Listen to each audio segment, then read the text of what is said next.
late.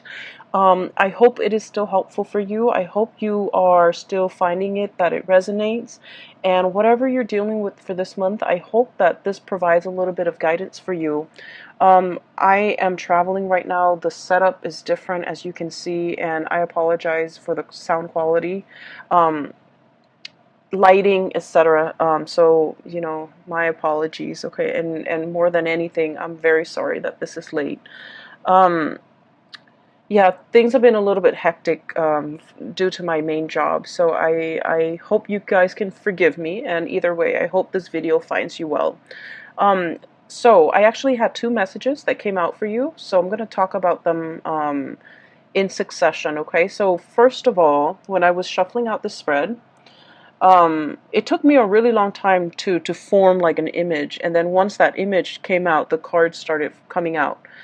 So what I saw was very distinctly, there's a man, he's driving down like a very mountain, hilly road, okay? It's a two-lane street, and there are a lot of hills, so he's going up the hill, and he's in this really small, white, compact car. It's a very small car. It looks almost like the 80s in rural America somewhere. It looks like the 80s. So he's like I can only see the back of the car, and then he goes up the hill, and then as he descends the hill, you see this power plant, okay? And power plants has that insignia that denotes radiation. So there's a power plant. It's white. It's looming in the distance. So it seems like that's his final destination. And then you see him getting closer and closer. The power plant looms larger and larger. It's emitting smoke. And then his car kind of stops at the gate. There's like security. He gets through, gets to the base of the power plant, and he steps out of the car with a full suit and also his briefcase, okay? So I was thinking that he works there. He works in this very intimidating, looming, like it seems like for many of you, you might work in an environment, in an organization that is like heavily scrutinized. Okay, that's what it feels like to me, because the power plant is huge. It's emitting smoke, so who knows what it's allowing to leak into the environment, right? And then on top of that, it has this huge radiation sign. Okay, it's huge. The emblem is like on the side of those smokestacks almost. So I feel that for many of you, for whatever reason, there's a lot of commotion around the work that you're doing. Either the company, the organization is facing a lot of scrutiny from the press, from the public, from the neighbors even that surround that physical structure.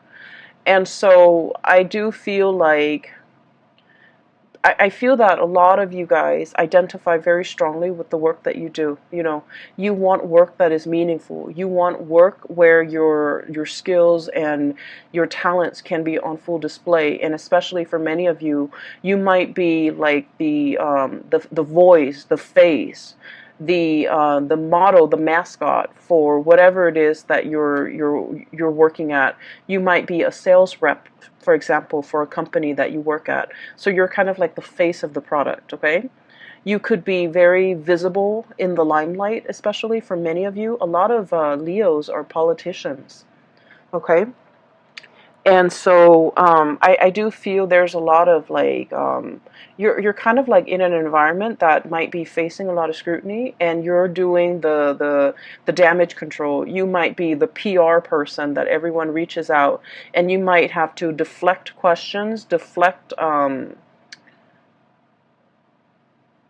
you might have to create your own red herring in order to distract people from something.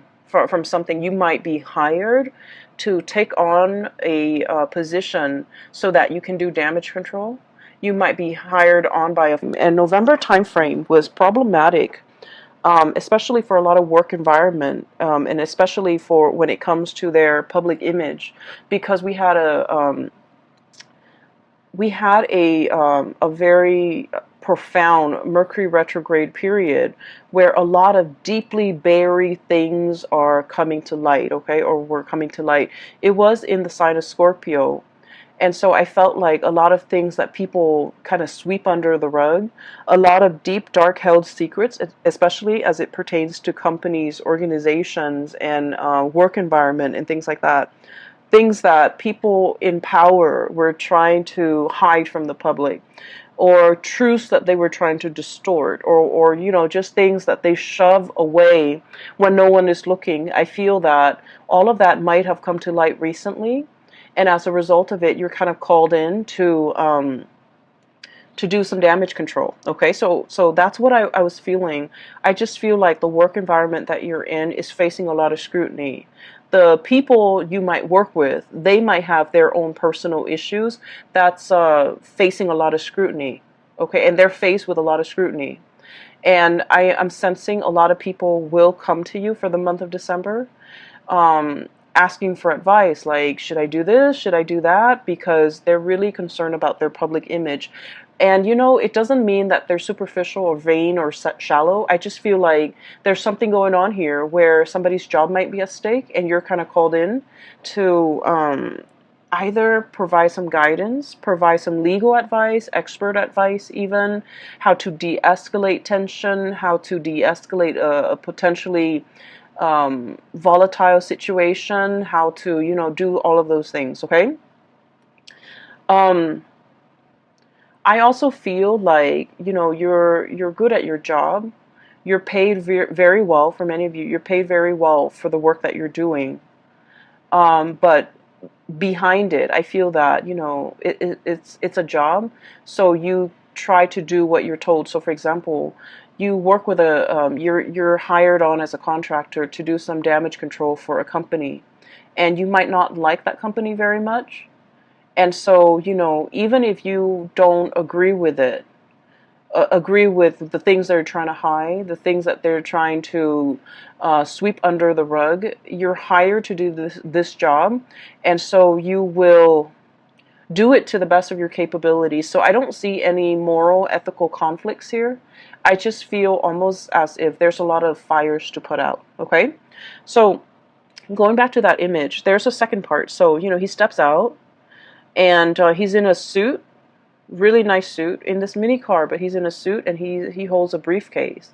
And so, my initial thought was, oh, he works here, he's an employee. But then I see him like with in that briefcase. It's not like papers or laptop or things like that. I guess in the 80s they didn't have laptops. It's not like papers. It's a science kit. Okay, so he has like those what are those, the droppers where you take a little bit of a water sample and you put it into a slide, things like that. He has a dropper. He has machines to test the radiation level, and so he opens it up, puts it on top of the front of the car, the hood of the car, and then he starts to go around the area, the power plant. He starts inspecting. So that's when I was like, oh, he's an inspector. So he's not called out to do some damage control, even though that message applies to some of you.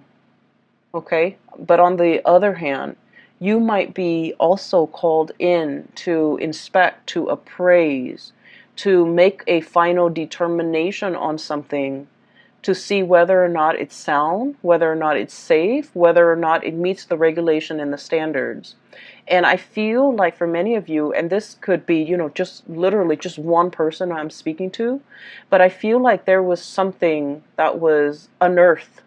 All of a sudden, it just came to light, and you're called in to to make the final determination, to inspect, to appraise, to look at it. And he does his thing. Okay, he walks around multiple times collecting multiple samples, and then at the end of it, what I saw at the end of that picture, of that scene, was he puts in he takes like a poster from his car, Okay, and then you see him get back into the car. He drives away. The security gates closes behind him. He stops the car, gets back out, and he puts this giant poster with the radiation, the hazardous sign on it, hazardous sign on it, and it says like not, deemed unsafe. Okay, that's what it says, deemed unsafe. And so I feel that there's a situation around you where you guys are in a very important position to protect people from. Okay, you're bringing something to light so that people can be made aware, so that people can, so, 'cause knowledge is power, right?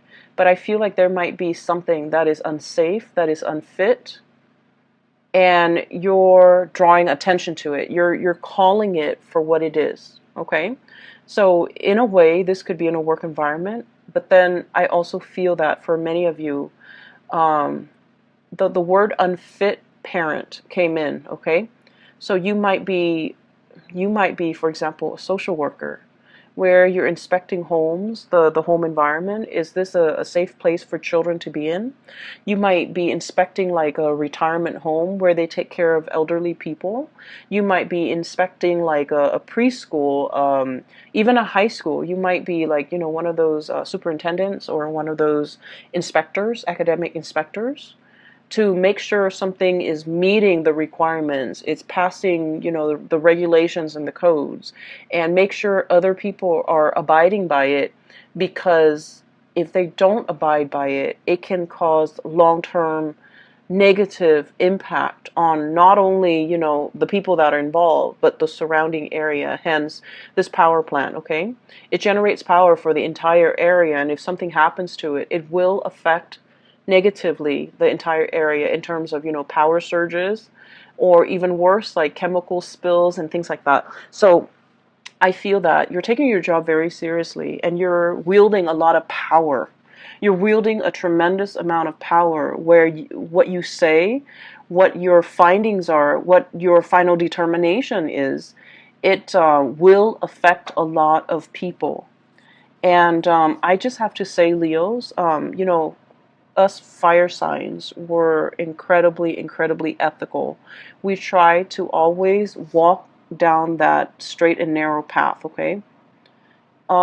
We're humans. We do stray from it, okay? But I do feel that for a lot of fire signs in general, ethics and morality goes a long way. There's always a right and there's always a wrong. And we don't really mix the two, okay? Water signs always know there's a right and a wrong, but they make justifications based on their emotional attachment to a specific outcome. Air signs can rationalize. They rationalize, well, it's wrong in this context, but it could also be right in that context. I feel like for a lot of fire signs, there's a right and there's a wrong, and no matter what the circumstance, the circumstance doesn't justify whether or not something is right or wrong. Those things are not malleable. And so I feel that you are wielding a tremendous amount of power here, and you're doing the right thing because you understand that by, I guess, succumbing to, pressure, or by not listening to your own sense of morality, it affects a lot of people around you, a lot of people that might not even be family members, that you might not even know them, personally, but it affects their families, it affects their livelihoods, it affects their health. And so you're doing everything that you can to make your final determination on something, possibly to close something down, to shut something down that's not healthy, or to, like find justice in a situation, okay? I see a lot of people here where you might be looking at, the way somebody is raising a child, the way somebody is taking care of another person, and you're disagreeing with the way in which they do things. And for some of you, it is the holiday season. we're going to be dealing with a lot of family members. So I do feel some of these issues are coming up in the family unit. You know, it's like, you should have done this as a mother, you should have done that as a father, you shouldn't treat your parents like this. You know, all of those discussions, I feel, is coming into the picture, and I keep seeing like unfit. Somebody is unfit to do something.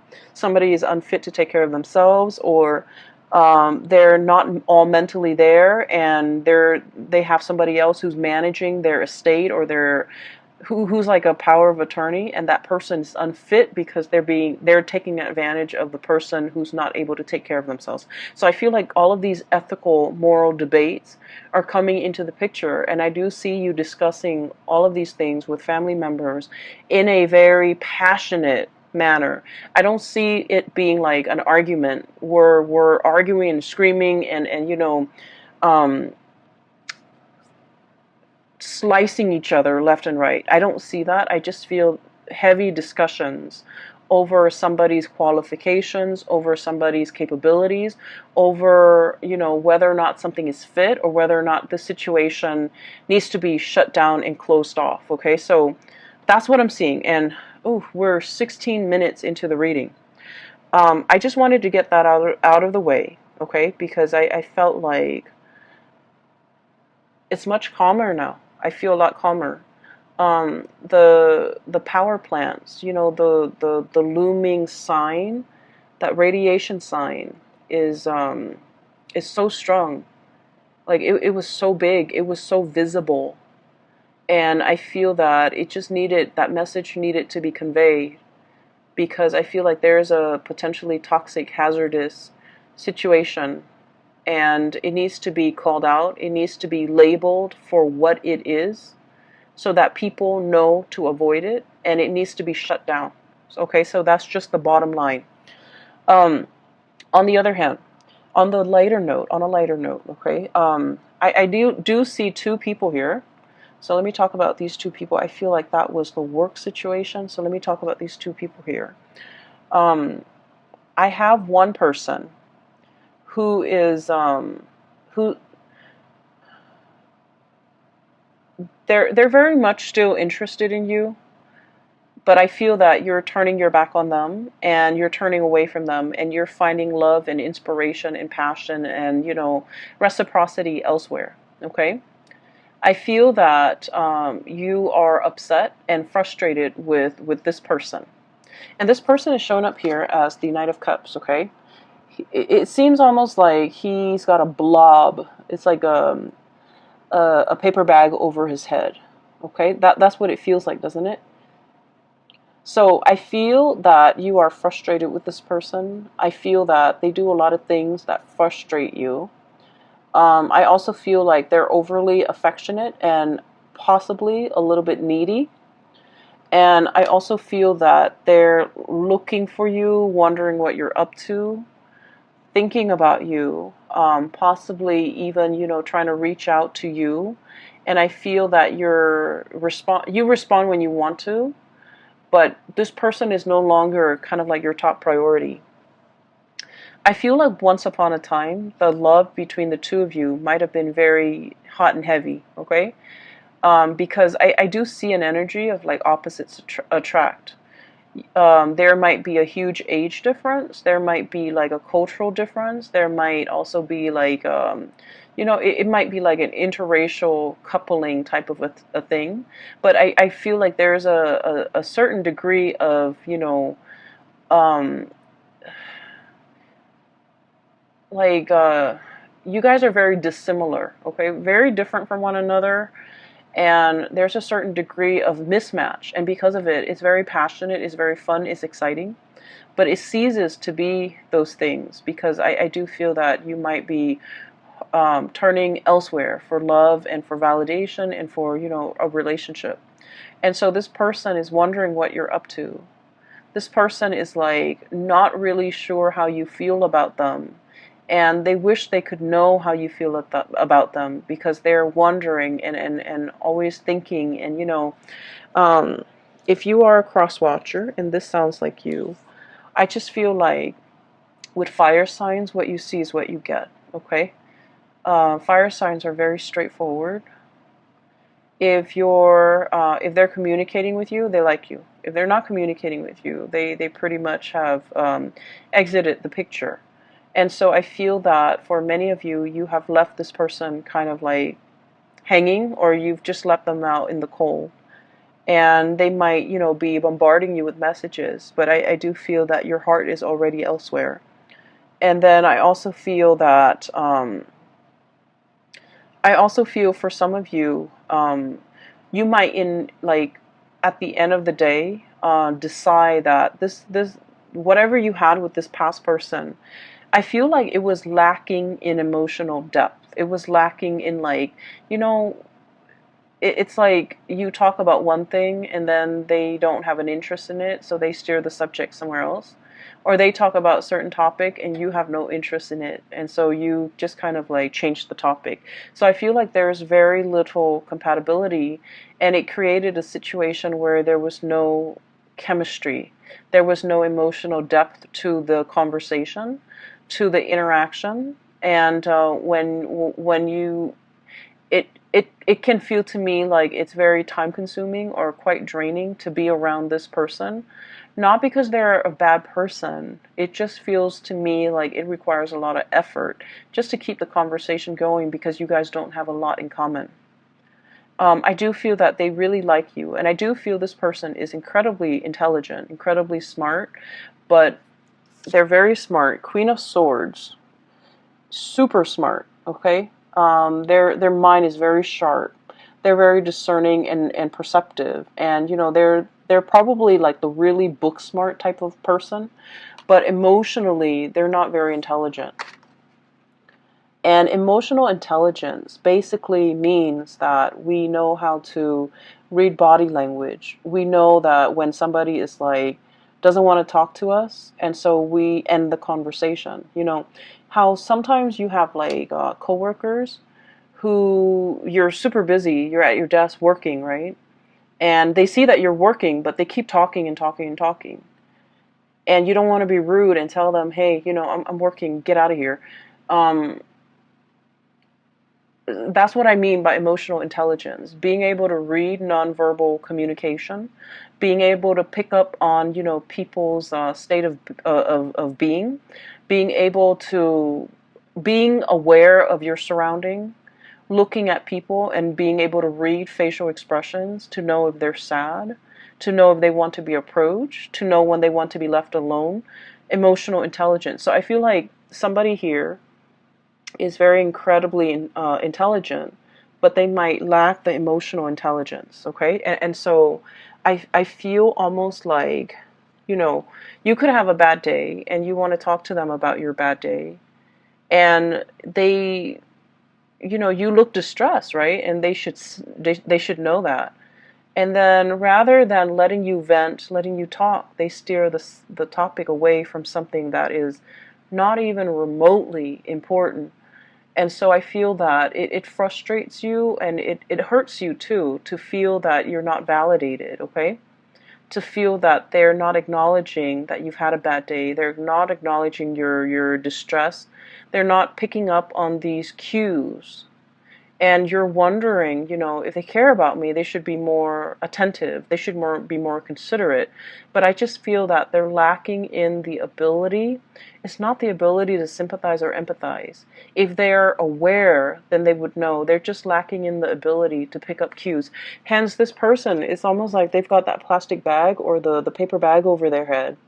They're walking around, not a bad person at all, but they're lacking in being able to know their environment, being able to sense their environment, being able to navigate their environment successfully in an emotional way. Okay, so this is somebody that doesn't form emotional attachments, and so they're kind of their friendship circle might be very, very small. It might also be quite superficial. They don't have depth to their relationships with other people. And I feel that you're understanding that. I do see you turning away. We have here the Knight of Cups and the Ace of Wands. This pangolin, I guess. with the swan is turning away, walking away, moving away from a situation. Mainly because I do feel that you need more validation. You need that sense of reciprocity. You need somebody who is a lot more considerate, okay? Like in your eyes, you feel this person is very inconsiderate, but I do sense that you want somebody who's a lot more emotionally available. And so enters this person, and this is the second person here. We have here the Queen of Cups. And I'm not reading the suit as a person anymore, because we have a lot of cross watchers. We have a lot of people with different planetary aspects, and astrology is very complicated. It's the sun sign, the moon sign, the rising sign. That's like scratching the surface. That's like 3% of what astrology entails. Okay, and so by saying this is a water sign, sun, moon, or rising, I feel that it just glosses over the entire study of astrology. And so I'm going to read it as just, the energy of a person. This is somebody who's a lot more emotionally available, okay? Just emotionally available. You have a strong emotional connection with them. And because you have such a strong emotional connection with them, you start to feel passion and chemistry with them. You start to feel, and I do feel like this person is quite attractive, very beautiful, very attractive. I'm seeing somebody who's like very well dressed, okay? Like they dress really, really well. They look presentable, they look very nice, they smell good, they're always clean. Um, they're made up, so like they could have a lot of not a lot of makeup. There's nothing wrong with wearing a lot of makeup, but I feel like they're dressed to go out. Like every time you see them, they look picture perfect. They're dressed to go out. They take care of themselves. They look great. They're beautiful and attractive, and they just look clean, and they just look like they know what they're doing. That they know that they're aware. Whereas this person was kind of like fumbling in the dark. This person is very aware. And so you're shifting from the energy of one person who's kind of clueless to another person who's a lot more, I guess, considerate, a lot more attentive, a lot more observant, a lot more observant. I also feel that you could be dating two people. One person is quite fun. The other person, there's a very strong emotional connection. There's strong attraction, but they might be a little bit more on the selfish or the possessive side, okay? So one person might be a little bit more possessive. Like, I didn't mean to say selfish. I meant to say jealous, but selfish came out, so maybe. So selfish, or like they're a little bit more wrapped up in what they want, in their emotions, in what they want, in what they want to hold on to. And I feel like the emotions are very, very intense, okay? This is somebody that, you've dated them for a really short time, and they talk about love. And it's not like they're just blurting it out. I feel that they feel emotions very strongly, and so they want to express themselves. And they're just very honest, very open with how they feel, and they know how they feel at all times. Whereas this person was not like that. They held back. They didn't communicate emotionally. And so this is a breath of fresh air for you.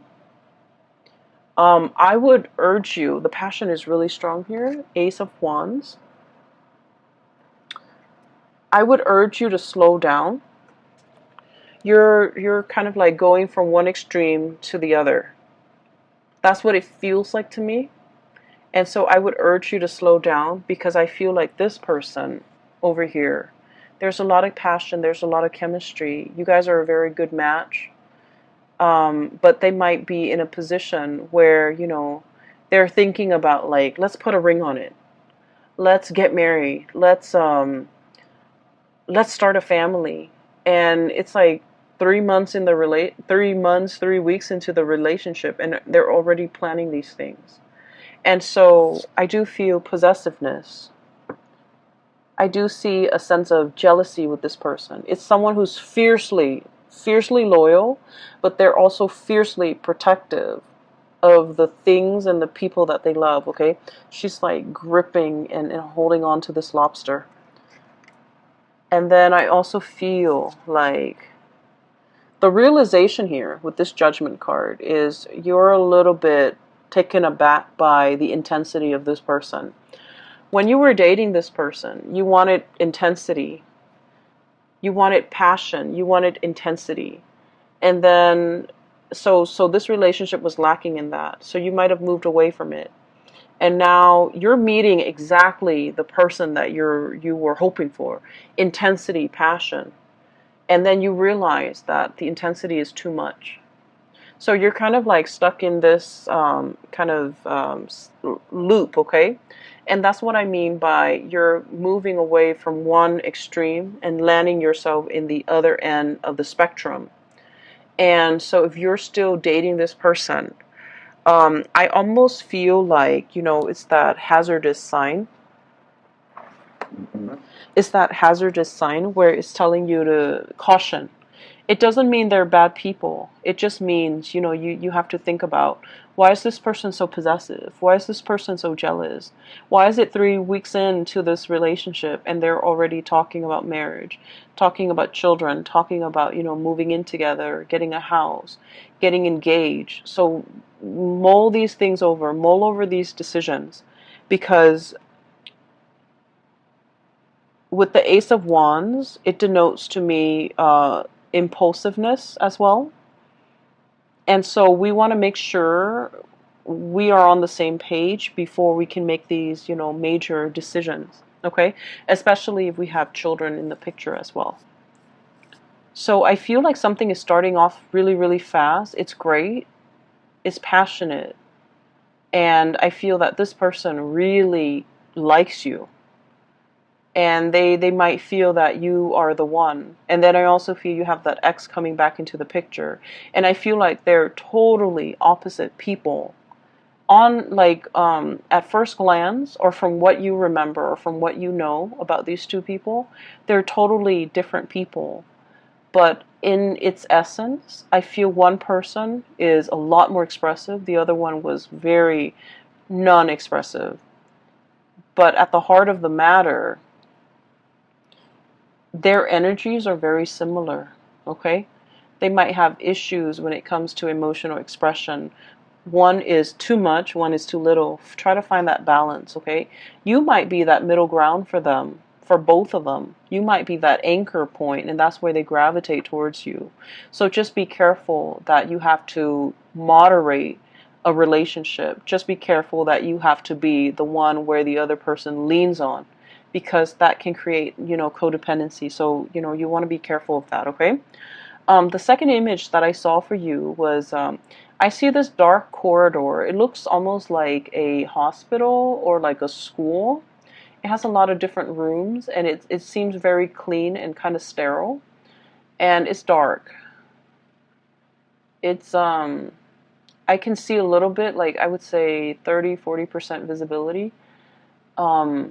It's dark out, the hallway is very dark, and I see this man kind of walking down this corridor, and he can't really see, he can't really see, right? It's dark. So he's holding out his hands. He's walking slowly, he's holding out his hands, walking, and it makes me feel really uncomfortable. I'm looking at him walk down this hall, but I feel the discomfort because, when we're in that kind of an environment, where we don't know what's underneath us, where we don't know what's 10 feet in front of us, it can feel very unnerving, and it can also feel just really uncomfortable, vulnerable and exposed and uncomfortable. Okay, those are like the messages that came through, especially like vulnerable. And so I do sense heavily that you're in a environment where something is very new, and it makes you feel a little bit vulnerable and a little bit exposed and a little bit uncomfortable as well. Do I take off running? Do I just run to the end of the hall and hope that everything will be okay? And what use is it if I'm meant to get hurt? Do I just get a early start and just run and make it fast and swift? Or do I slowly put myself through this agonizing discomfort, fear, feeling around for what's in front of me, feeling around for what's around me, and prolonging the discomfort, right? So I feel like those are the thoughts going through this man's head as he heads down this hallway. From what I can see, the hallway is clear. There are no chairs just thrown about. There's nothing that can really hurt him. It's a sterile environment. And so I just feel like a lot of what you're experiencing is the novelty, the newness of a situation where you're going to have to kind of, it's like you don't have the map, you don't have the blueprint, you don't have the previous knowledge about the situation. And so you're kind of like thrown in and, forced to figure things out. For some of you, you might be dating somebody who might have children, and you're doing this for the very first time. And you're just like, I don't know how this is going to play out, but I'll do it little by little. You might be like in a relationship, and you're meeting somebody's parents for the first time. And you're just like, I don't know, it's going to be, a little bit strange, uncomfortable, awkward even. But let me just jump in and then feel things out. And then for others, you might be taking somebody, excuse me, you might be dating somebody who is ethnically, culturally, very different from you, religiously very different from you. And you've always had like preconceived notions in the back of your mind. It's going to be like this, or they're like this, so and so is like this race, this religion is like this culture is like this. And so you're kind of like nervous about like how to bridge that cultural divide, how to bridge that divide in general with a significant other or somebody that you're dating.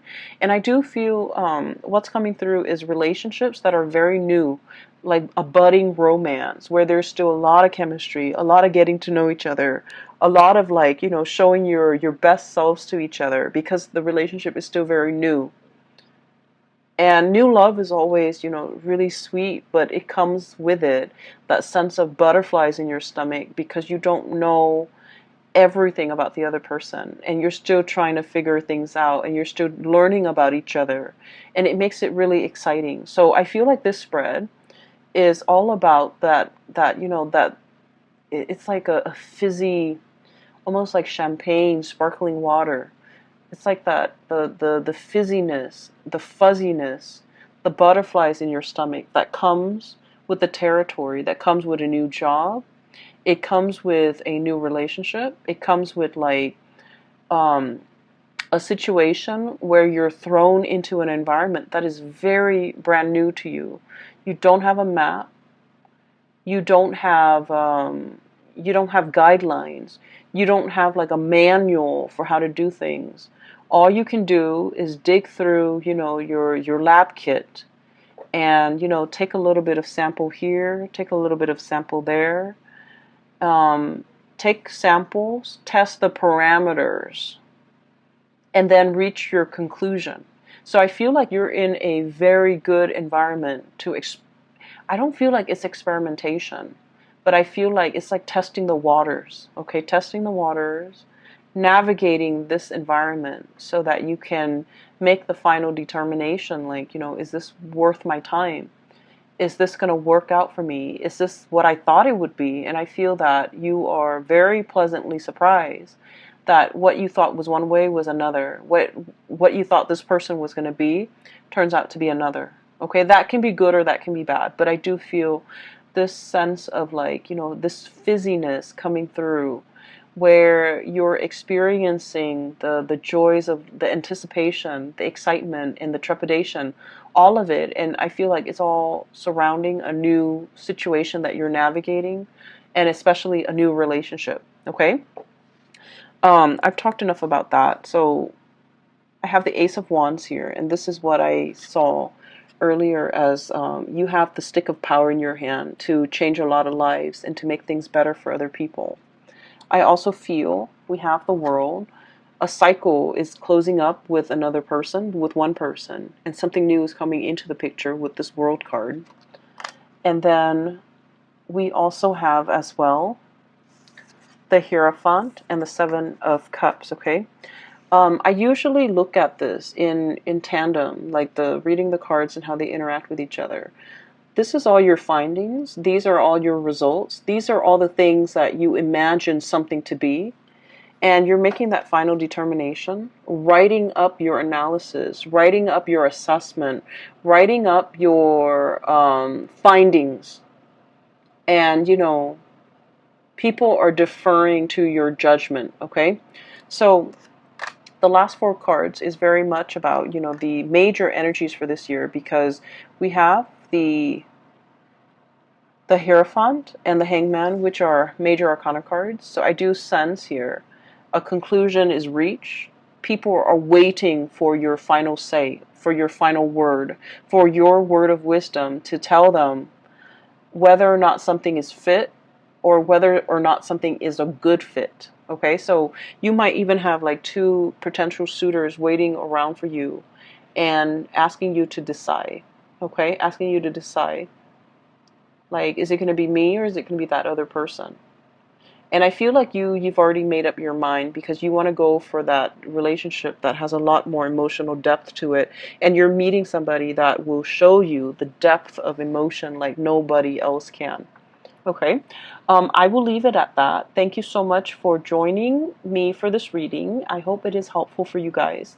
And I promise you, I promise, okay? And this is no joking matter.